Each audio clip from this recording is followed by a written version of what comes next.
Good morning everyone. Magandang umaga po sa inyong lahat. Welcome po sa ating pong daily devotion dito po sa Ate Mavs TV at sa God Loves You Movement Facebook page. This is your Ate Mavs and today is Tuesday, June 10, 2025. Magandang umaga po muli sa inyong lahat.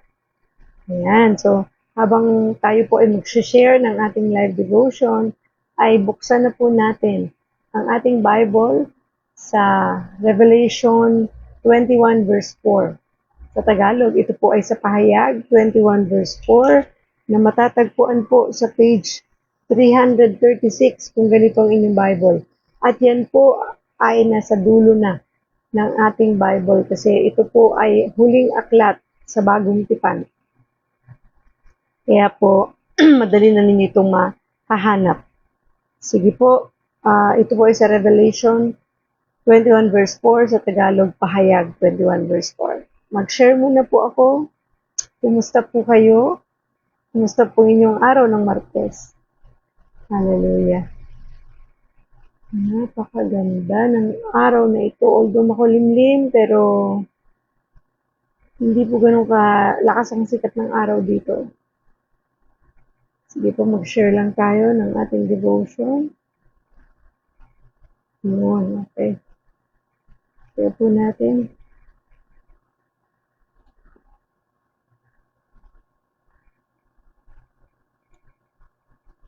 Ang devotion po ay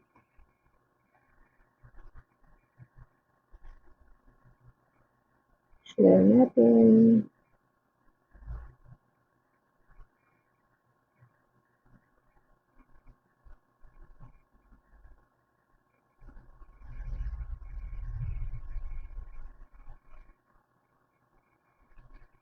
Good morning, Sir Jonathan. Magandang umaga po.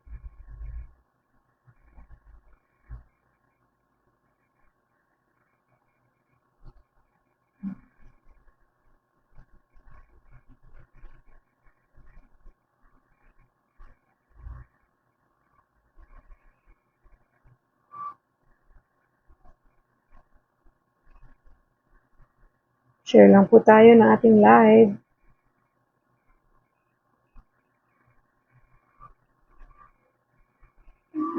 Okay. My devotions.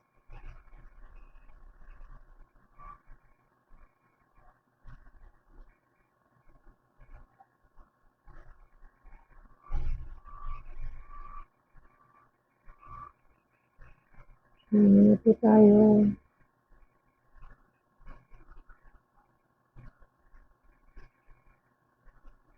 Habang hinihintay po natin ang ating mga taga-subaybay, ay tayo po ay mag-share muna ng ating live.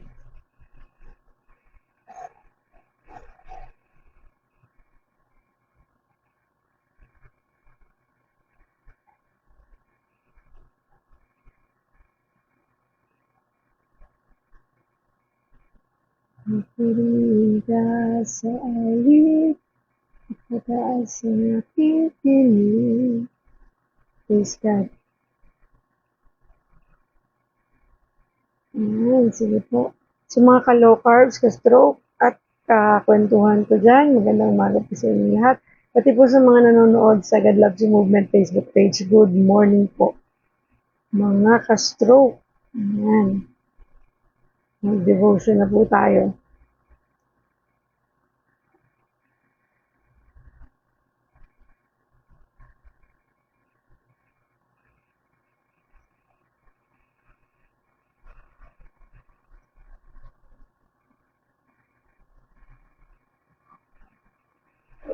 Share lang po ako saglit. Pupurihin ka sa awit, itataas ang aking tinig, itatanghal sa buhay ko. Ang ikaw, O Diyos, higit pa sa panginitan, ang iyong kalwalhati ay Dakilaan mo'y di mapapantayan.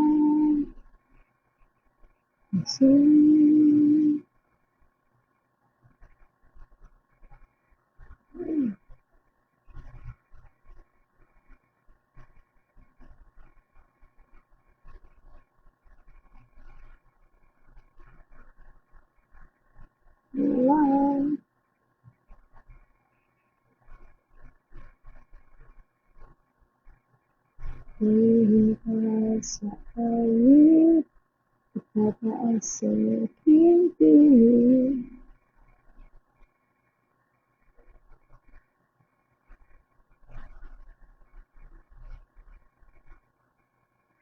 Mabagal ang aking internet.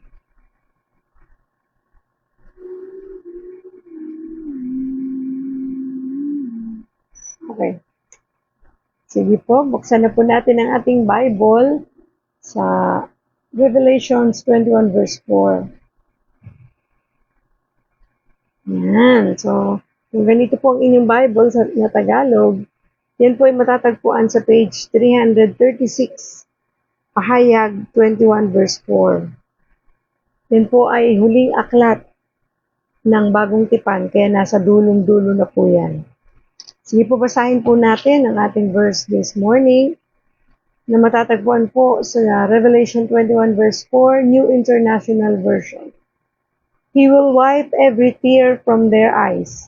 There will be no more death, or mourning, or crying, or pain, for the old order of things has passed away. Sabi naman po sa Tagalog, Pahayag 21 verse 4, Magandang Balita, Biblia. At papahirin niya ang bawat luha sa kanilang mga mata. Wala nang kamatayan, dalamhati, pagtangis, at paghihirap sapagkat lumipas na ang dating mga bagay. Purihin ng Diyos sa pagbabasa ng kanyang salita. Manalangin po tayo. Panginoong Diyos na makapangyarihan sa lahat. Pinupuri ka namin, pinasasalamatan sa umagang ito. Tunay o Diyos na ikaw ang Diyos na dakila, Diyos ng mga Diyos at Hari ng mga Hari. Maraming salamat sa pagkakataong ito na kami ay muling makapagpuri at makapagpasalamat sa iyo sa pamamagitan ng live devotion na ito. Samahan mo po kami, Panginoon, itago mo ako sa iyong likuran at tanging boses mo lang po ang siyang marinig. Patnubayan niyo kami, Panginoon, pangunahan niyo kami. Sa pangalan ni Jesus. Amen. Purihin ng Diyos no po sa araw na ito. Muli basahin natin ang ating verse this morning na kinuha po natin sa Revelation 21 verse 4, New International Version. Ang sabi po dito, He will wipe every tear from their eyes. There will be no more death or mourning or crying or pain, for the old order of things has passed away. Sabi po sa Tagalog, Pahayag 21 verse 4, Magandang Balita, Biblia. At papahirin niya ang bawat luha sa kanilang mga mata. Wala nang kamatayan, dalamhati, pagtangis at paghihirap sapagkat lumipas na ang dating mga bagay. Purihin ng Diyos sa pagbabasa ng kanyang salita. Napakagandang pangako naman po nito. No? Ito po ay sinulat ni Juan o ni John para po ipahayag no? At palakasin ang loob ng mga tao. Dahil tunay po na napakagandang pakinggan, napapahirin ang bawat luha sa kanilang mga mata. Ito po ay kung babasahin ninyo ang buong chapter ng 21, ay mas maunawaan natin ang kabuuan ng nilalaman ng konteksto nito.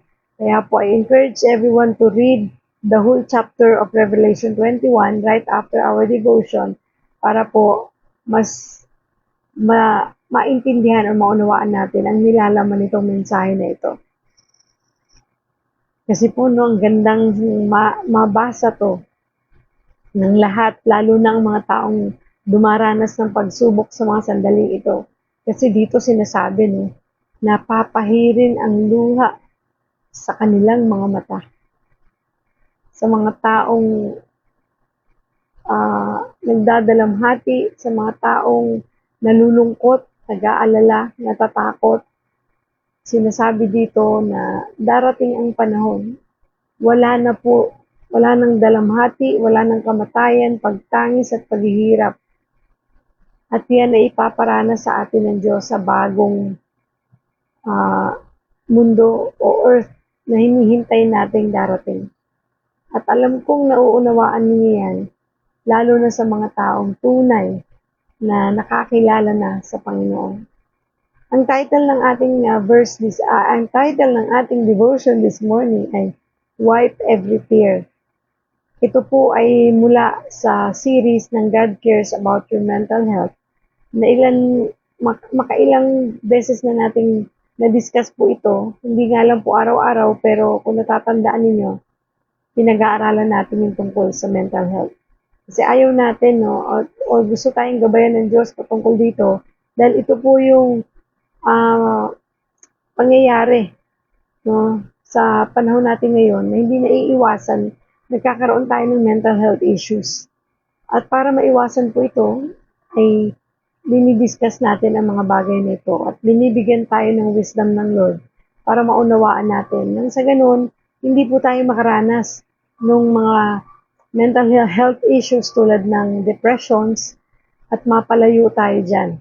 Dahil ayaw ng Diyos na maranasan natin yan at tayo ay malugmok dito, kundi ang gusto ng Panginoon tayo po ay magkaroon ng katagumpayan sa mga pinagdaraanan nating problema sa buhay. Dahil hindi po tayo exempted dyan kahit tayo ay mga Kristiyano na. Daraan at daraan tayo sa mga pagsubok, problema, sakit karamdaman. Hindi, sabi nga po natin palagi, no, ang pagiging Kristiyano ay hindi bed of roses. Hindi po palaging maganda ang pangyayari. Pero ang maganda doon, pag nasa Panginoon ka, anuman ang daranasin mo, anuman ang pagdaraanan mo, pagtatagumpayan mo ito. Because we are all victors. Tayo po'y mananagumpay sa Panginoon. Hindi po ba? Ayan, so sige po. So mananagumpay tayo, kaya smile, no? Kung tayo dumaranas man ng pagsubok na yung mga araw na to, itong mga panahon na to, huwag kang mag-alala. Kasama mo ang Panginoon. At ang ganda ng topic natin ngayong umaga dahil ito po ay magbibigay sa atin ng bagong pag-asa at ng lakas ng loob para lumaban at magpatuloy sa buhay na ito ng may katagumpayan. Kasi tagumpay na tayo kapag tayo nasa Panginoon, walang talunan sa mga anak ng Diyos. Di ba po, no? Ate Edgy and Ate Jenny, good morning po sa inyo. Yan, so, sabi po dito, sometimes well-meaning people try to make bad things seem better by saying, if we never had bad experiences, we wouldn't be able to appreciate the good experiences. Diba? Sa mga taong pinapalakas ang kanilang mga loob at dumaranas sa mga pagsubok, nasasabi nila ito na kung hindi daw natin daranasin ang mga bad experiences na to, ay hindi tayo o hindi natin ma-appreciate yung mga magandang experiences na nangyayari sa ating buhay. Totoo naman po ito, no? Pero sabi nga dito, that may or may not be true. So, sa iba, maaaring totoo ito, pero sa iba, hindi rin naman. Kasi depende po ito palagi sa perspective natin at kung paano natin i-handle ang isang experience sa buhay natin. Though, minsan, bad experience yan, yung sa iba, ang tingin niyan, good experience pa rin yan. Pero sa iba, yung bad experience, talagang bad experience. Diba? At hindi sila nakaka-get over dito, nakaka-move on. Hanggang ngayon, ay namumuhay sila dun sa mga bad experiences na nangyari sa kanila from the past. Pero meron naman na talagang nakaka-recover. Meron naman na nakakapag-move on, na parang baliwala dahil nakita nila ang ganda ng resulta nito sa kanila. Na bagamat ito'y bad, nakita nila na sa kabila ng bad experience na to, ay meron ding good experience na ibibigay ito sa atin para nang sa ganun, ay makatulong sa pag-unlad natin at sa pag-grow natin bilang mga anak ng Diyos. Sandali lang po. Kasi lipad yung kurtina ko. Baka nadidistract kayo. Yan. Okay. So, napakahalaga po palagi ng perspective, no? Yung pagtingin natin sa problema. Sabi nga, hindi natin makikita ang maganda kung walang pangit. Hindi natin masasabing okay ang isang bagay kung walang okay. O merong hindi okay. Diba? Laging ganun po yan. Pero still, nasa atin po yan kung paano natin ito tatanggapin. Kaya nga po napakahalaga na naiintindihan natin ang mga bagay na ito in accordance sa will ng Lord. Di ba? Kasi pagka nakatingin tayo sa Panginoon, kahit ano pa yung nangyayari sa buhay natin, bad man ito or good, parang laging good ito para sa atin, di ba? Kasi all things work together for good eh. For those who love the Lord. Hindi natin ito nakikita as negative. Pero sabi nga, hindi po sa lahat ng pagkakataon, sa lahat ng tao, pare-pareho ang pagtingin natin yan. Kaya huwag natin sasabihin na, grabe ka naman, ba't ganyan ang tingin mo dyan? Dapat nga tinitingnan mo yan as magandang bagay na nangyayari kasi wala namang pangit na ginagawa ang Diyos. Wala namang bagay na hindi maganda para sa paningin ng Diyos. Lahat yan may itinuturong maganda sa atin. Pero tandaan po natin, no, ang mga tao, iba-iba ang pagtingin dyan. Lalo na po kung wala pa sa Panginoon ang kausap natin. Kaya huwag natin ipagpilitan kung ano yung tingin natin na kailangan maging tingin din ito ng lahat ng tao. Kaya nga po merong mga tao na nade-depress kasi ang tingin nila hindi natin sila nauunawaan. Dahil iba ang pagtingin nila sa pagtingin natin at huwag natin ipagpilitan yung tingin natin, di ba? Yung paano natin i-handle ang isang situation ay hindi pwedeng pareho sa pag-handle ng iba. Di ba po, no? Kailangan lagi nating ilagay ang ating sarili sa shoes ng iba. Yung bang kung paano nila to dadalhin o unawain ay dapat ilagay din natin ang ating sarili sa kanila. Di ba po, huwag natin pagpilitan yung ating sarili sa kanila. Madalas po ganyan ang nangyayari. Yung bang laging gusto natin, unawain nila tayo, imbis na tayo ang umunawa. Diba? Kaya maraming taong nade-depress. Ang feeling nila, walang nakakaintindi sa akin. Hindi nila ako naiintindihan. Hindi nila nararamdaman yung nararamdaman ko. Minsan kailangan din natin ilagay ang ating sarili sa iba. Diba po? Para maunawaan natin sila. Kaya po, lalo na po no, sa pamilya natin, sa ating mga anak, huwag natin lagi ipagdiinan yung sarili natin kung paano natin nauunawaan ang isang sitwasyon.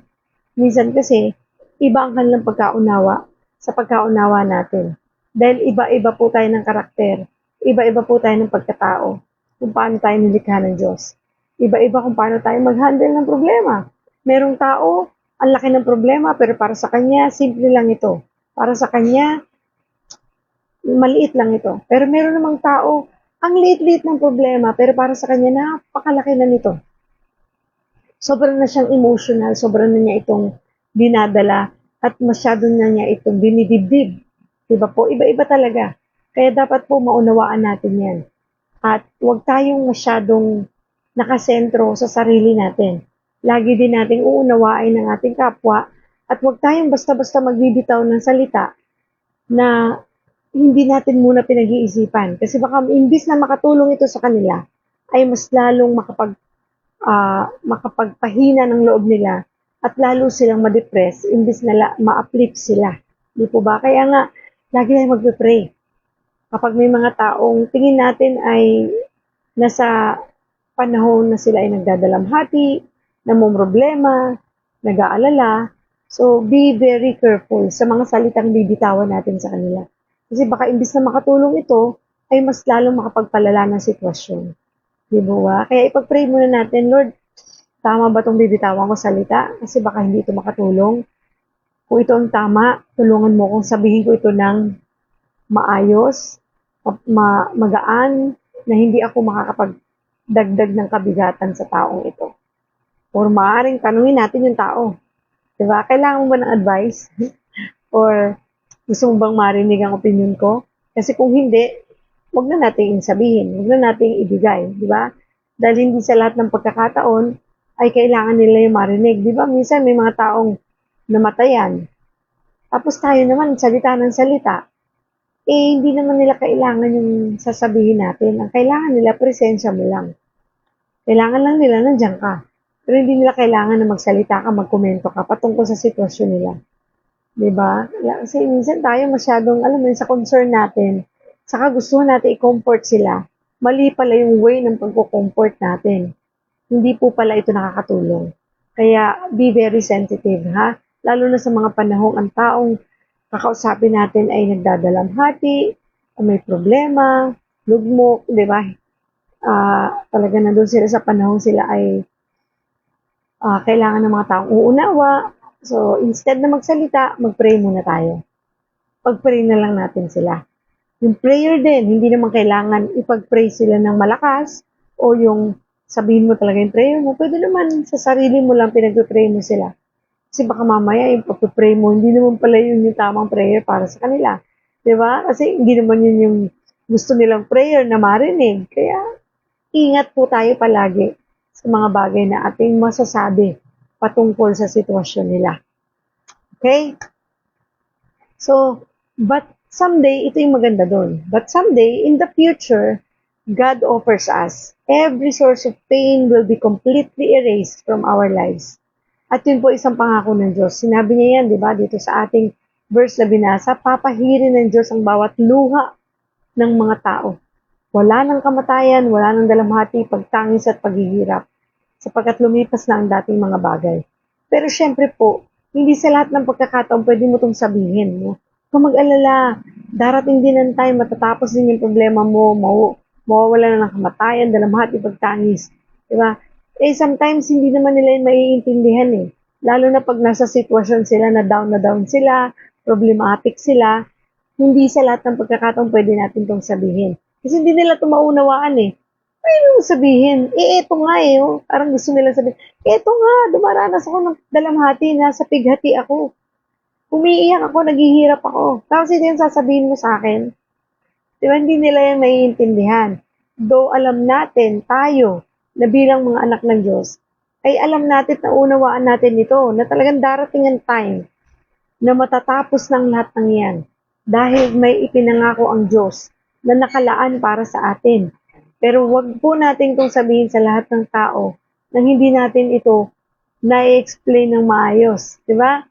Kasi baka mamaya mamali ang interpretasyon nila dito na mas lalong magalit sila sa iyo imbis na matuwa sa mensaheng inihatid mo. Okay po? Malinaw po yan ha? Ingatan po natin palagi ang pagbibitaw ng mga mensahe sa tao. Depende sa kanilang pagtanggap dito. Pag sila ay nandoon sa sobrang bighati, dalamhati, nalulungkot, damayan natin sila. Pero huwag mong sermonan. Diba? Kasi minsan, meron tayong salita na binabase natin sa pagkaunawa natin. Pero hindi natin tinitingnan kung paano ba nila ito tatanggapin. Diba? Ready na ba sila tanggapin yung sinasabi natin? Do alam natin na napakaganda ng future natin with the Lord. But lahat ng bagay may tamang timing. Okay po? So relax lang. Huwag masyadong excited. Although napakaganda ng mensaheng ito.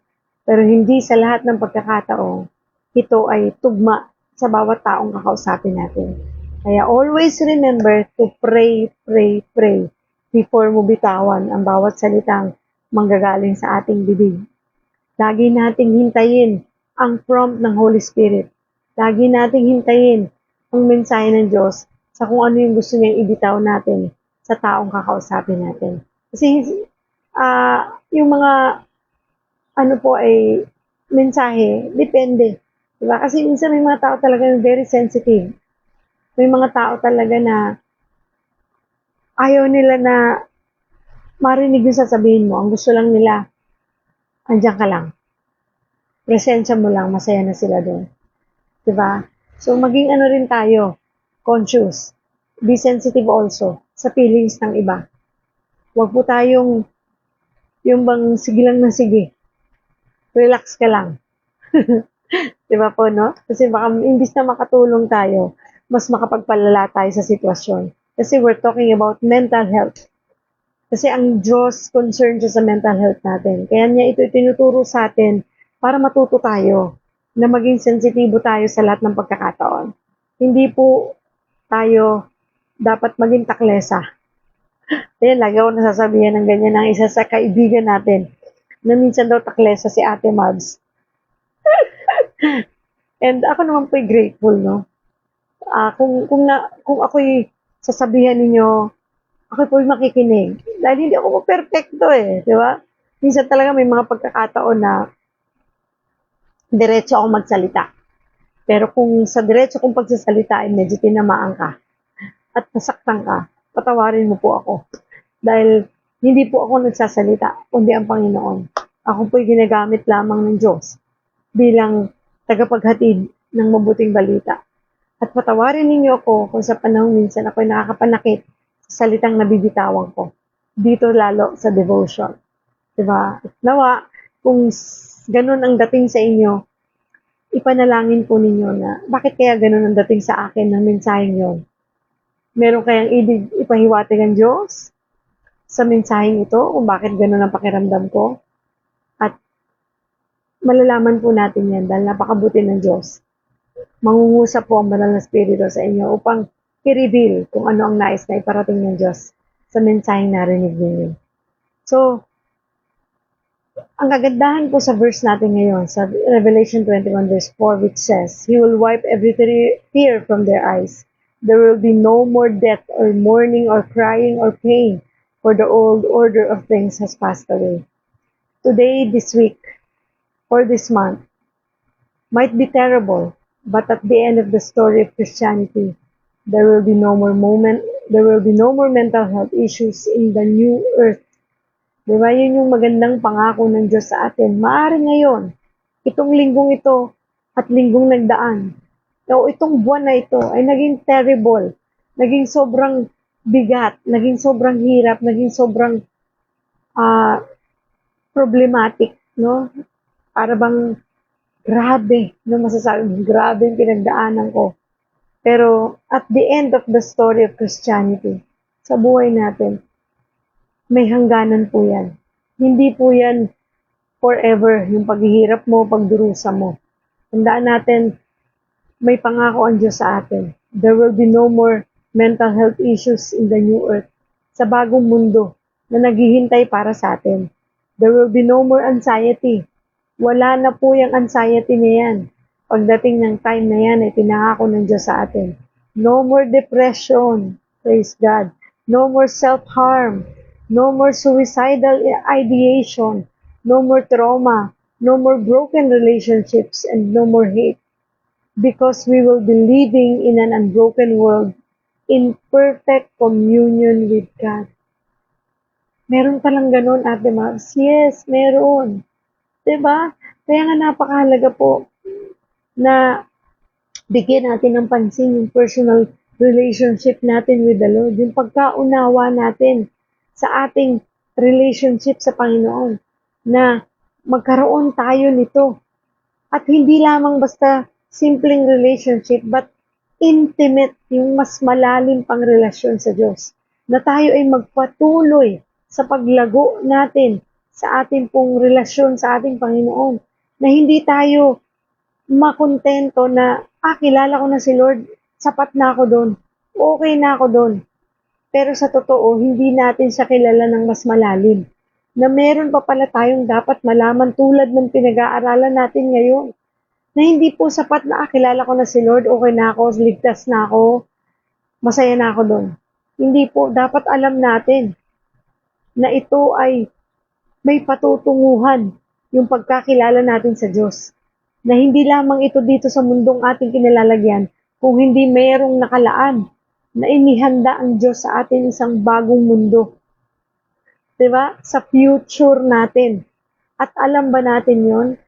Kasi kaya natin minsan hindi hinahangad na mas lumalim sa Panginoon kasi ang alam lang natin, yung tip of the iceberg, yung pinaka-tip, diba? Alam niyo yung iceberg, diba? Parang yung, kung napanood niyo yung Titanic, diba? Kaya sila nabangga, yung Titanic. Kasi ang nakita lang nila yung tip of the iceberg, yung dulo, nakala nila ang liit-liit. Yun pala, dahil dagat yun di ba? Sa dagat, ang nakita lang nila yung tip of the iceberg. Pero hindi nila alam yung ilalim pala nun, napakalaki. Kaya nung bumangga sila doon, nahati yung barko, yung ship.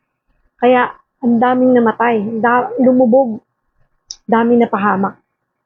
Kasi nakita lang nila yung dulo, yung tip of the iceberg na ganyang kaliit. Pero ang kabuuan, hindi nila nakita. So, ganun po ang pagiging Kristiyano. Ganun po ang pagiging, ang ating pong relationship with the Lord. Baka nakatingin lang tayo sa tip of the iceberg, pero hindi natin nakita yung kabuuan. Di ba? Ang kabutihan ng Diyos, ang kanyang kaluwalhatian, ang kanyang kadakilaan, ang kanyang mga kaya pang gawin, at ang kanyang mga pangakong tulad ng ating pinag-uusapan ngayon, na darating ang panahon na mawawala na ang kalungkutan, mawawala na ang takot, ang depresyon, ang anxiety, wala nang self-harm, wala nang suicidal ideation, wala nang trauma, wala nang pagluha, wala nang dalamhati, problema, kabigatan, 'di ba? Alam ba natin 'yon? Kasi kapag tayo ay mababaw ang pagkakilala natin sa Diyos, yung tip of the iceberg lang nakikita natin, pag konting problema lang, mabilis tayong igugupo nito eh. Madali tayong panghinaan ng loob, mawala ng pag-asa, magkasakit lang, parang end of the world na, magkaroon lang ng pagsubok, ang liit na klase ng pagsubok, ang tingin mo, ang laki-laki. Kasi hindi mo kilala ang Diyos mo eh. Ang tingin mo lang sa Diyos, yung tip of the iceberg, hindi mo nakita yung lalim nito, yung lawak nito, yung pagmamahal ng Diyos na sobra-sobra. Di ba? Na parang cross. Ba? Hindi natin nakikita yon kasi hindi na tayo nag-aral. Hindi na natin siya kinilala ng mas malalim. Kaya tuloy, pagka nagkakaroon tayo ng mga difficulties in life, struggles in life, parang pinagsuklubang ka na ng langit at lupa na hindi mo na nakikita yung kapangyarihan ng Diyos na mas malaki na yung problema kaysa sa Kanya. Diba po? Kasi ang liit ng tingin mo eh. Dahil unang-una, hindi mo binasa ang kanyang libro. Hindi mo binasa ang aklat na ito. Ang Biblia na kung saan dito natin siya makikilala ng mas malalim. Hindi na tayo nananalangin. Kasi parang sapat na, okay na yun, Ate Mabs. Total, nung naimbita po ako sa isang church, tumanggap na ako sa Panginoon eh. So para bang nung tumanggap ka sa Panginoon, na-secure ka na, okay na yun, balik ka na sa mundo, balik ka na sa trabaho, na parang normal lang, nawala lang. Hanggang doon na lang yun, okay na ako doon. Hindi po ganun ang ating relationship with the Lord. Kailangan nating magpakalalim. Kailangan nating seryosohin. Kailangan natin na patuloy na nakakarinig ng salita ng Diyos. Ate Ma'am, sumaten naman ako pag Sunday. Okay na yon. Kaso, nagiging Zimbabwe tayo, no? Yung parang simba uwi. Mag-church, uuwi, balik sa dati. Na para bang si Lord ay panglinggo lang. Di ba? Yung parang si Lord ay pag Sunday lang. Tapos after Sunday, yung Monday to Saturday, wala nang Lord. Di ba? Hindi na natin siya naaalala. Maaalala natin siya ulit pag Sunday na ulit. Ay, Sunday na ulit. So, attend na ulit ako. And ang kadalasan pa, pag uma-attend pag Sunday, natutulog pa sa church. Di ba? Hindi pa narinig yung mensahe ng Panginoon kasi napagod from Monday to Saturday dahil nag-OT-OT, trabaho dito, trabaho doon, meron ng trabaho, nag-side hustle pa, may sideline pa, kaya wala ng time. Tapos pagdating ng linggo, 1 oras, 2 oras na magstay sa church, tinulugan pa, kasi napuyat ng Saturday ng gabi. Di ba? So, nasaan yung ating pong oras para sa Panginoon? Para makita natin yung tunay na kayang gawin ng Diyos sa buhay natin. Di ba? Para malaman natin na ang pangako ng Diyos napakarami. Hindi lamang itong ating pinag-aaralan, kundi napakarami. Kaya lang paano natin malalaman ang lahat ng ito kung hindi natin siya bibigyan ng oras, kung hindi natin siya bibigyan ng panahon para pag-aralan, para mas lumalim tayo. Di ba?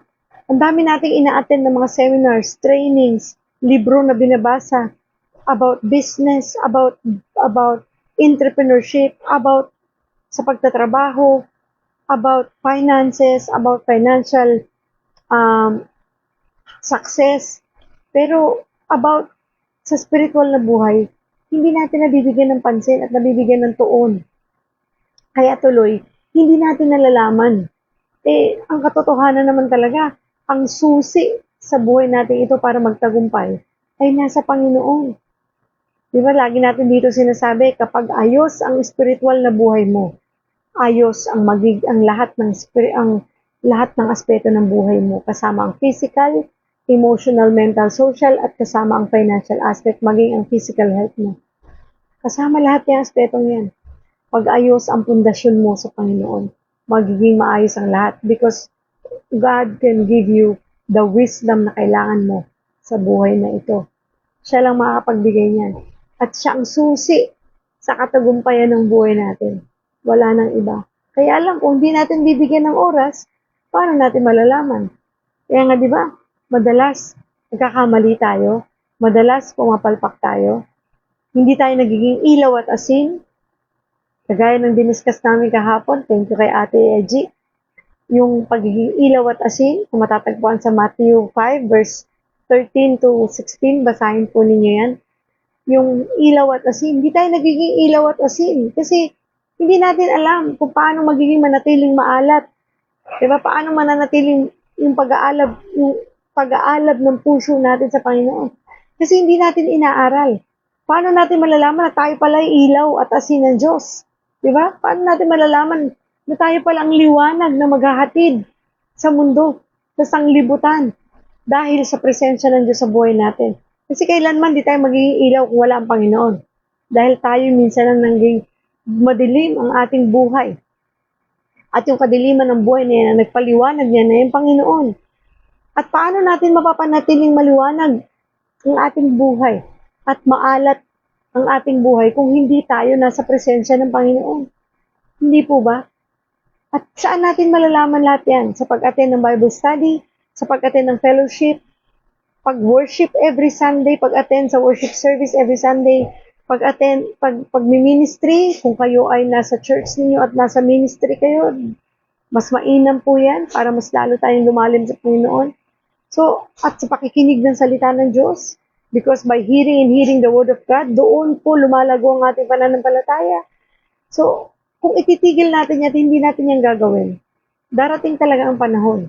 Madedepress tayo, magkaka-anxiety tayo, mapapalayo tayo sa Diyos, at tuluyan na tayong makakaranas ng mga problema na yan at dalamhati sa buhay dahil walang nagpapalakas ng loob natin.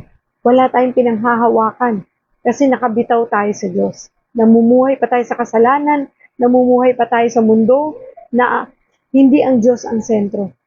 Kasi kapag ka po tayo ay magpapatuloy sa mundo at ang Diyos ay parang barya-barya o singit-singit lang, yung sinisingit lang natin ng Diyos.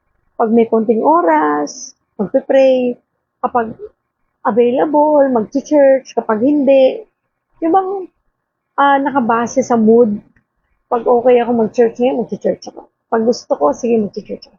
Pag feel ko, magpe-pray ako. Pag di ko feel, hindi ako magpe-pray. Hindi ganon. Diba? Sa Panginoon, you need to give your full attention, your time. Kasi ang Diyos, ibinigay niya ang lahat-lahat sa atin.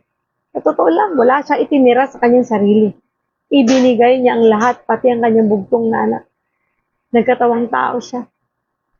Para sa ating lahat. Hinalimutan niya ang kanyang sarili para matubos tayo sa ating kasalanan.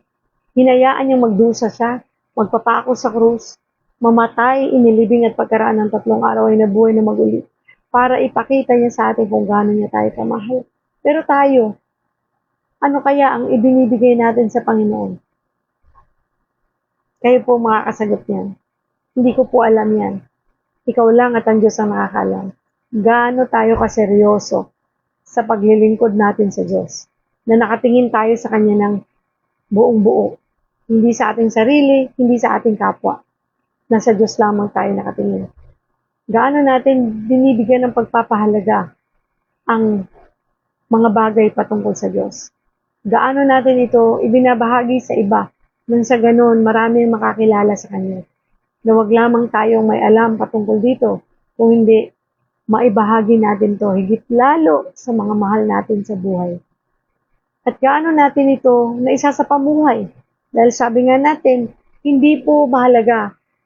Mahalaga, yes, pero hindi po yun ang priority na, yes, kabisado ko Ate Mab sa Bible, cover to cover, nabasa ko na yan. Paulit-ulit. Pero ang tanong, na isa sa pamuhay ba natin ang mga binabasa natin? Mas mainam kung binabasa na natin ito, nakakabisado na natin ito, pero ito ay naisa sa pamuhay natin. Nagbubunga tayo mula sa ating mga binasa. Nakikita sa ating pagkatao Nakikita sa ating salita, sa ating galaw, sa ating isip, sa ating puso. Kasi pag nasa isip at puso, lumalabas yan sa action. Key principle. Di ba po? Kaya napakahalaga na huwag lang natin sabihin, alam ko na yung Bible, nabasa ko na yan, Ate Mabs. Pero ang tanong, nakikita ba sa ating buhay ang mga nababasa natin? Ang mga naririnig natin? Kasi madali po yan eh. Madaling pakinggan, madaling sabihin. Pero ang importante, nakikita sa buhay natin. Nakikita si Kristo sa buhay natin, sa pananalita natin, hindi man perfect, pero at least nararamdaman ng iba at alam natin sa sarili natin, conscious tayo, aware tayo na pag mali ang ginagawa natin, mali. Ihingi ng tawad sa Diyos, di ba? Kasi pag hindi ka aware, hindi ka conscious na parang okay lang, wala ng conviction of the Holy Spirit, doon ka kabahan. So, ibig sabihin, napapalayo na tayo sa Panginoon. Yung pagsisinungaling way of life mo na, wait lang. Bantayan mo ang sarili mo. Bantayan natin ating mga sarili. Dahil baka mamaya, hindi na tayo nakukonvict ng Holy Spirit. Normal na ang pagsisinungaling, normal na ang paggawa ng mali. Kahit Kristiyano tayo, wait lang. Pag-pray po natin sa Panginoon yan. Kaya napakahalaga po yung lalim ng relationship sa Diyos. Kasi doon tayo huhugot para maka ano tayo, ang tawag dito, manatili tayo na matatag sa ating buhay sa araw-araw. Na kahit ano pang pagdaanan natin, alam natin ang pangako ng Diyos. Panghahawakan natin yan. Alam natin ang babalikan natin. Alam natin ang bubuklatin natin. Alam natin ang babasahin natin. Alam natin ang luluhuro natin kung sino at kanino tayo tatawag. Diba? Importante po yun. Na para pagka pinanghinaan ka, balik ka sa Diyos. Pagka nakagawa ka ng mali, balik ka sa Diyos. Pagka nagkaroon ka ng problema, luhod ka. Pag nagkaroon ka ng kabigatan sa buhay, struggles and difficulties, luhod ka. Panginoon, alam mo kung sinong tatawagin mo. Hindi ka mawawalan ng pag-asa at hindi ka magbabackslide o hindi ka tatalikod sa Diyos, hindi ka magagalit sa Diyos kasi nauunawaan mo siya. Dahil alam mo na kaya nangyayari ang lahat ng ito dahil may dahilan. Hindi po ba? Magiging kalakasan ka pa ng ibang tao. Hindi lang sarili mo ang kaya mong palakasin kung hindi kaya mo pang mag-influence ng iba. Kaya mo pang mag-inspire ng ibang tao. It's because ikaw ay sapat dahil sa kasapatan mo'y nagmumula sa Panginoon. Ikaw ay kontento dahil ang kakontentuhan mo'y nanggagaling sa Diyos. Ikaw ay malakas dahil ang kalakasan mo'y nanggagaling sa Diyos. Ikaw ay punong-puno ng pag-asa sapagkat ang pag-asa mo'y nanggagaling sa Diyos. Ikaw ay may kapayapaan sapagkat ang kapayapaan mo'y nanggagaling sa Diyos. Di ba? Alam mo, aware ka, lahat ito ay galing sa Panginoon. Kaya hindi ka kayang igupo ng problema. Hindi ka kayang itumba niyan. Hindi ka kayang papanghinain yan. Panghinain ka man yan, saglit lang, babalik ka sa dati. Matatag ka na ulit. Bangon, di ba? Hindi ka kayang igupo, nahiga ka na lang, wala akong gagawin. Di ba? Matatakot ka, hindi. Palalakasin ka ng kaalaman mo patungkol sa Diyos. Itong magpapatibay sa iyo, yung salita ng Diyos. Kaya nga napakahalaga pong binabasa natin ito. Find time, please. Be intentional in reading the Bible. Hindi po natin mababasa yan kung hindi ka magiging intentional sa pagbasa niyan. Kung hindi mo talaga bibigyan ng oras, hindi mo yun mababasa. Promise. Hindi mo pwede sabihin, kakatime din ako dyan. Ikaw ang magbibigay ng time. Ikaw ang magsasabi kung kailan. At dapat pagka sinabi, at talagang nilaanan mo ng oras, gawin mo. Aksyonan mo. Do it. Just do it. Diba? Sabi ng isang commercial, just do it. Huwag ka na magpatumpik-tumpik. Pag sinabi mo, babasahin ko yung Bible, mamaya, babasahin ko. Kahit ano pang kabisihan meron ako, babasahin ko yan. Magdadasal ako mamaya, o magdadasal ako ngayon, magdasal ka na. Huwag yung, ay kasi na-busy ako, kasi ang dami nating dahilan. Eh. Sa totoo lang, sabi nga, pag gusto may paraan. Pag ayaw, maraming dahilan. Huwag nating gawing dahilan ang trabaho, huwag Huwag mong dahilan ang business. Huwag mong gawin dahilan ang trabaho sa loob ng bahay, pamilya mo, kaya hindi ka makapag-pray, kaya hindi ka makapagbasa. Ang dami nga nating time sa mga bagay na hindi mahalaga eh. Ilang oras ka nag-spend sa cellphone mo para mag-scroll-scroll.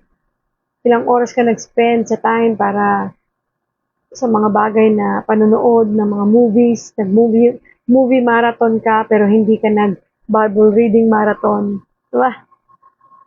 Ewan ba naman kasi Lord, pag nagbabasa ako ng Bible, bakit inaantok ako? Binubuklat ko pa lang, inaantok na ako. Kasi kumikilos ang kaaway para guluhin ka eh.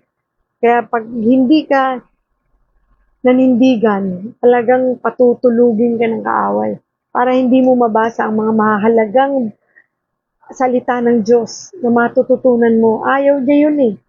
Galit siya kapag ka nag-aaral ka ng salita ng Diyos. Kaya nga kung kailangan kanyang paypayan para makatulog ka gagawin niya. Kantahan kanya para lang makatulog ka gagawin niya. Para lang wag mo mabasa yan. Kasi kapag nabasa mo yan, magkakaroon ka ng katatagan para labanan siya, para makalayas siya, para hindi na siya magkaroon ng puwang sa puso't isipan mo. Kaya lahat ng paraan para harangin niya ang pagbabasa mo ng Bible, gagawin niya yan. Kaya nga di ba sabi natin, para magkaroon ka para mabasa mo talaga siya, umupo ka at basahin mo siya nang hindi ka nakahiga. Kasi pag nakahiga ka o kahit nakasandal ka ganyan, tapos nasaunan ka, komportable ka masyado, naku po, saglit lang. Baka wala pang, hindi pa natapos ang isang verse, tulog ka na. Diba? So wala ka nabasa. Pagising mo, wala na. Nagmamadali ka na naman dahil papasok ka na sa trabaho, sa eskwela, o ano man gagawin mo. Wala namang oras. So please, let's find time. Kaya nga sabi ng iba, kaya nga Ate Mabs, nilagay ko na siya sa cellphone ko eh. May app na ako niya sa cellphone para mas madali ko siya mabasa kasi pag bit-bit ko yung Bible, unang-una, bulky, mabigat, ang liit lang ng bag ko, saan ko siya ilalagay, ang daming dahilan, no? Pero ang tanong, yung bang nalagay mong app sa Bible app mo na nasa cellphone, nabuksan mo ba yan? I encourage you to install YouVersion Bible app. Patulong kayo sa mga anak ninyo, apo ninyo, kung hindi nyo alam kung paano i-install yan, YouVersion Bible app. Yan po yung binabasihan natin ng ating devotion every morning. Basahin po ninyo yan. At yan po ay nandyan na, kumpleto na. Para po siyang Facebook din eh.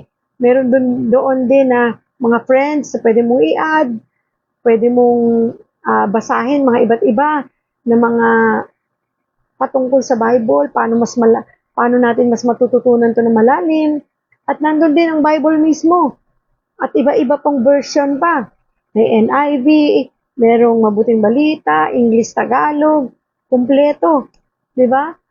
At devotion na ito na ating pinag-aaralan doon din. So wala ka nang hahanapin pa. Kaya lang sana, buksan natin. Diba? Kahit nandyan yan sa cellphone ninyo, kung hindi naman ninyo yan babasahin, hindi nyo bubuksan, mananatili lang yan dyan. Katulad lang din ng Bible na nakatabi lang, naaalikabukan, at naging palamuti na lang yung Bible. Minsan nga yung Bible, di ba, parang ang tagal nang binigay sa inyo hanggang ngayon bago pa rin. Kasi hindi na bubuklat. Naalala ko na naman yung isang kwento na mayroong pastor na nagregalo ng Bible sa kanyang anak yata o kaibigan. Niregaluhan niya ng Bible. Kaibigan niya yata to o anak niya. Nung niregalo niya yung Bible dun sa anak niya, at nung dumating ang isang taon, kinumusta niya yung anak niya. Anak, kumusta na yung Bible na regalo ko sa'yo? Ayun, Dad, nandun. Binabasa mo ba? Ay, opo, Dad. Binabasa ko siya. Gabi-gabi nga eh. Diba? So, nung chinek ng tatay yung Bible, sabi niya, patingin nga ng Bible mo, anak. O, ito, Dad, tingnan mo. Nung tinignan ng daddy yung Bible, binuklat niyang ganun. Yung pera, 1,000, na inipit niya doon sa Bible, hanggang ngayon nandun pa after 1 year. So, anong ibig sabihin nun? Ibig sabihin, hindi totoong binabasa niya yung Bible. Yung Bible na yun, na 1,000, may 1,000 nakaipit, ay hindi man lang nakita ng anak niya. So, ibig sabihin, hindi niya binuklat yung Bible. Kasi hindi niya nakita eh. Diba? So, yun po isang patunay, no? Minsan ang daling sabihin, binabasa ko yan. tinitingnan ko yan, o baka tinitingnan lang hindi binabasa. Di ba? Iba kasi yun eh. Sana po ang ating pong Bible na ito ay hindi maging palamuti lang sa ating tahanan, kung hindi maging isang manual ng buhay natin na kung saan dito po nakasulat ang buhay natin. Ito po magiging gabay natin para tayo ay tumatag, maiwasan natin ang mga problema na yan at malaman natin ang inihanda ng Diyos para sa atin sa ating kinabukasan. Sapagkat ang nakasulat dito ay ang kahapon, ngayon at bukas natin. Because Jesus is the way, the truth, and the life, and He is the Alpha and the Omega. Siya po ang noon, ngayon, at ang bukas natin. So, paano natin malalaman yan kung hindi natin ito bubuklatin? Kung hindi natin aaralin? Hindi po ba? So, sana isama nyo ang Bible sa mga importanteng libro na inyong binabasa sa buhay nyo. Maaaring marami na kayong mga Bible, mga books na nabasa. Sama natin to. Sama natin ang Biblia sa mga babasahin natin na pagninilayan. Kasi ang Bible po, hindi to basta libro na kaya mong basahin ng isang upuan lang, basahin ko na to. Kasi may mga librong ganun eh. Di ba? Pag nagustuhan mong basahin, isang upuan, tatapusin ko yan. Pero hindi po ganun ang Bible. We need to meditate. We need to pray before natin to buksan. Humingi tayo ng gabay sa banal na spirito nang sa ganun, maunawaan natin ang laman nito. Dahil mangungusap po ang Panginoon, ang banal na spirito sa atin when we read the Bible. Kaya nga iba ang mensahe sa bawat taong magbabasa nito. May kanya-kanyang mensaheng ibibigay ang Diyos para sa atin. Hindi po tayo pare-pareho. Kakausapin tayo ng Diyos. Kaya nga importante, bigyan natin at laanan natin ng oras ng pagbabasa. Di ba po? Kahit saan pa yan. Electronic Bible, ganitong Bible, walang problema. Ang importante magbasa ka. Mag-meditate ka day and night, sabi nga. Hindi po basta basahin, kundi unawain at pagnilayan. Thank you, Lord. So, sabi dito, because we will be living in an unbroken world in perfect communion with God. Dito sa mundong ito, namumuhay tayo sa mundong magulo, mundong sobrang dami ng problema at pagsubok. Pero ang maganda po doon, tayo ay namumuhay in perfect communion with God. Kaya wag nating hayaan na hindi tayo lumalim sa ating relationship with the Lord. But we still live in the midst of these things. So for now, we join Jesus in praying to the Father, your will be done, Lord. Your kingdom come, your will be done. And we partner with Him to help bring these eternal realities into the world, here and now. So always remember, dun sa prayer na tinuro ng Diyos sa atin sa Matthew, nandun yung your kingdom come, your will be done on earth as it is in heaven. Di ba? Doon sa panalangin na tinuro ng Diyos sa atin, lagi nating tandaan, Lord, whatever happens, your will be done, Lord. Sana kaya na natin sabihin yung salitang yan. Your kingdom come, your will be done. Anong kalooban ng Panginoon siyang mangyari sa atin? At huwag kang matakot sa kung anong mangyayari sa buhay mo dito sa mundo, sapagkat may nakalaan ang Diyos. Magdusa ka man dito, maghirap ka man, magkadalamhati, magkaproblema, pagkaroon ka man ng pagsubok sa mundong ito, huwag kang mag-alala. May magandang pangako at nakalaan ng Diyos para sa atin na naghihintay. Isang bagong mundo, isang bagong earth, na kung saan wala ng problema, wala ng pighati, wala ng pagluha, wala ng kabigatan, wala ng anxiety, wala ng depression, wala ng suicidal ideation. Lahat ay maganda, masaya na inihanda ng Diyos para sa atin. At yun, doon tayo maging excited. Di po ba? Doon tayo maging masaya at punong-puno ng pag-asa. Kaya huwag kang mawalan ng pag-asa, kapatid. May nakahanda para sa iyo ang Diyos. Sa iyo, sa akin, para sa ating lahat. At kailangan natin po yung malaman. Kaya lamang, hindi natin mararamdaman at makikita yan kung hindi tayo magkakaroon ng personal na relasyon sa ating Diyos na buhay. Kailangan po natin tanggapin ang Panginoon sapagkat tayo minsan napahiwalay sa Diyos nang dahil sa ating mga kasalanan. At para makareconcile tayo sa ating Panginoon, ay dumating si Kristo sa buhay natin. Dumating siya, nagkatawang tao, at siya ay ipinako sa krus, namatay, inilibing at pagkaraan ng 3 araw ay nabuhay na maguli. upang ipakita niya ang ating katumbusan sa ating mga kasalanan. Siya po ang ibinigay ng Diyos sa atin para ma-reconcile tayo, na muli tayong makalaya sa mga kasalanan ito. At ang gagawin lamang natin ay aminin sa ating mga sarili na tayo nagkasala. Wala pong ibang paraan. Hindi po dahil sa ating gawa, kung hindi dahil po sa pagsunod at sa ating pong pananampalataya sa ating Diyos na buhay. Hindi po sa ating galing, hindi po sa ating kakayahan, hindi po sa ating pagtulong sa kapwa, hindi po sa pagiging mabuting tao, kung hindi sa pagtanggap kay Kristo bilang Diyos at tunay nating tagapagligtas. Dahil ang sabi niya, I am the way, the truth, and the life, and no one comes to the Father except through me. Yan po sinabi niya sa John 14:6. At siya lamang po ang tanging daan, wala nang iba. Kaya kailangan natin siyang tanggapin. Dahil sabi nga, For God so loved the world that He gave His only begotten Son, for whosoever believed in Him shall not perish, but have an everlasting life. Sa pananampalataya at paniniwala natin, pagtitiwala sa Diyos, yun ang ating kaligtasan. Dahil it is by faith we have been saved. It is by grace we have been saved through faith. Faith alone, and by grace alone. Dahil sa pabor ng Diyos kung bakit tayo ay naligtas. Manampalataya lamang tayo. Yun lang ang kailangan natin. Tanggapin natin ang Panginoon bilang Diyos sa tunay nating tagapagligtas, magsisi sa ating mga kasalanan, palikuran ito at huwag nang balikan. Sapagkat ang Diyos lamang po ang daan, ang buhay at ang katotohanan. Manalangin po tayo. Panginoong Hesus, Panginoong Diyos, Banal na Espiritu, maraming salamat sa araw na ito na kami muli ninyong pinaalalahanan sa inyong mga pangako sa amin, Panginoon.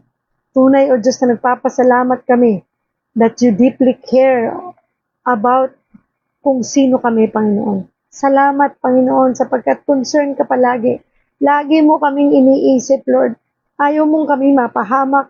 Ayaw mong kami ay malungkot. Ayaw mong kami ay magkaroon ng takot sa puso namin.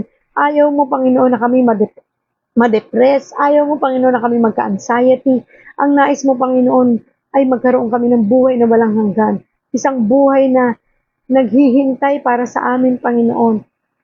Isang pangako na tunay na ikaw lamang ang makapagbibigay, Panginoon. Sobra kami nagpapasalamat, Lord, dahil isang araw alam namin natatanggalin mo ang lahat ng pain na meron kami sa aming puso, lahat ng kahirapan, kabigatan na dinaranas namin sa mga sandaling ito. Ikaw lang at wala nang ibang magtatanggal nito, Panginoon. Ikaw lang ang magbibigay ng kapayapaan na matagal na naming hinahangad, Panginoon. Ikaw lang, O Diyos, ang magbibigay ng kagalakan na gusto naming tanggapin mula sa iyo. Maraming salamat sapagkat alam namin na ikaw lang magbibigay ng pag-asa ang matagal nang nawala sa aming buhay. Salamat din, Lord, sapagkat ikaw lang din ang nagbibigay ng kapatawaran sa mga kasalanan na gawa namin sa iyo, sa aming kapwa at sa aming sarili. Patawarin mo kami, Panginoon, sa mga kasalanan ito. Patawarin mo kami kung di kami nakakapagpatawad sa aming kapwa. Patawarin mo kami, Panginoon, kung kami patuloy nagkakasala. Patawarin mo kami, Panginoon, sa mga panahon nakakalimot kami.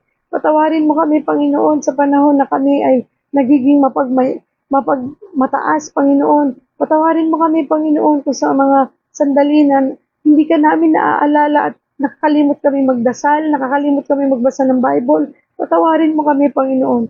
Nawa, O Diyos, kami ay patuloy na sa iyo lang tumingin, sa iyo lang umasa, sa iyo lamang magtiwala sa buhay namin ito, Panginoon. Sa iyo lang kami aasa sapagkat ikaw lamang makapagbibigay sa amin ng tunay na buhay na walang hanggan.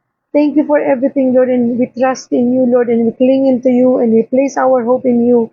And we will bring our pain in you, Lord, and allow you to comfort us. Ikaw lang makapagbigay ng comfort sa amin, Panginoon, at wala nang iba. And may your kingdom come and your will be done, Lord. Ano man ang iyong kalooban na siyang mangyari sa aming lahat. Take control of everything, Lord. Ikaw pong manguna sa lahat ng aming gagawin sa buhay namin, sa buong maghapon, sa araw-araw, at sa buong buhay namin, Panginoon. Sampu ng aming mga mahal sa buhay. Thank you for everything, Lord. I-bless mo po ang lahat ng mga taong nanonood ngayon, ang mga kahilingan nila, dinggin mo, Panginoon, ang kanilang mga daing, ang kanilang mga panalangin, ano man ang kanilang pinagdaraanan, O Diyos, ikaw nakakaalam. Ikaw ang magbigay ng kalakasan sa kanilang lahat at patuloy nawa silang magtiwala sa iyo ng buong puso, buong kaluluwa at buong pagmamahal. Maraming salamat po, Panginoon. I-bless mo ang ating Mavs TV family, ang God Loves You Movement Ministry, ang God First Christian Ministry, ang GLU, at ang lahat ng mga taong napapanood dito. Thank you for everything, Lord. We love you, Lord. I-bless mo at pagalingin ang lahat na may mga karamdamang nanonood ngayon. Ikaw lang nakakaalam, Lord, kung anong laman ng kanilang puso't isipan. Pinanghinaan man sila ng loob, Panginoon, naway maging kalakasan kanila at patuloy silang magtiwala sa iyo upang maibalik ang tiwala nila at ang kanilang pag-asa sa buhay. Thank you for everything, Lord. We love you, we praise you, and we honor you. And we bring back all the glory and praises in Jesus' name we pray. Amen and amen. Thank you, Lord. Thank you. Thank you, Jesus. Thank you po, Pastor Jim.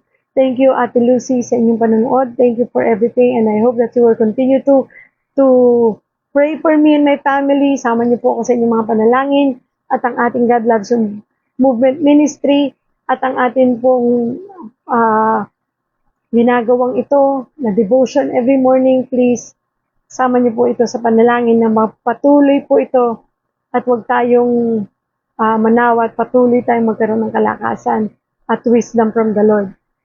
And I hope na makasama ko kayo every morning dito po sa ating pong daily devotion. At sa hindi pa po nakapollow, mag-follow po kayo sa ating Mavs TV at sa God Loves You Movement Facebook page.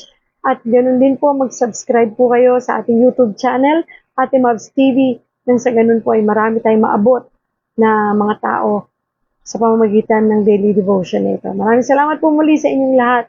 Pagpalain po kayo ng Diyos. Maraming salamat po, Kuya Jonathan. Salamat sa panonood ninyo. Kay Ate Edgy, kay Ate Marilyn, thank you, kay Ate Jenny. Sorry po. Thank you po sa inyong lahat. God bless po sa inyo and see you all again tomorrow. Thank you po Ate Lumen Rosales na nanonood sa God Loves You Movement Facebook page. Salamat sa mga nag-like, nag-follow, at sa mga nag-share ng ating pong live devotion na ito. God bless po sa inyong lahat. See you all again tomorrow sa ating pong daily devotion. Dito po sa ating Mavs TV at sa God Loves You Movement Facebook page. Bye-bye po. Always remember, God loves you. Bye!